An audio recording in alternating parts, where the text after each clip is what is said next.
Where does the name for Coed Gaer come from? So today I'm on a hill that overlooks both Llandudno and the Afon Ganol near Ross-on-Sea in Conwy County.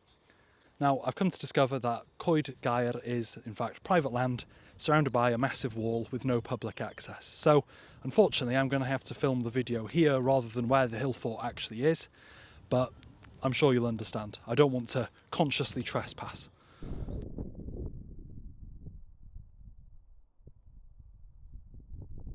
So the name for Coed Gaer is made of two words. First we have coed. Now coed means woods or trees. The singulative form of that is coeden, which means tree on its own.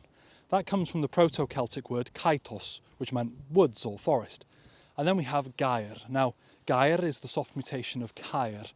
Caer means a fortress in modern Welsh and comes from the Proto-Celtic root cachros, which means an enclosed space, which is why it's also the ancestor, cachros, to the word cae in Welsh, which means a field, because they're both enclosed areas.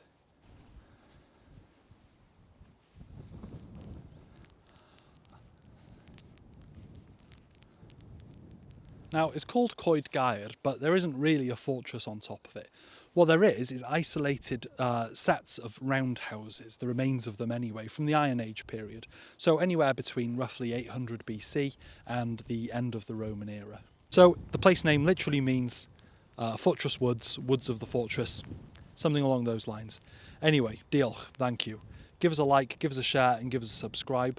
And if you want to support me on my quest, my pilgrimage to explain every place name in Wales, you can on my Patreon. The link's in my description. Diolch. Thank you.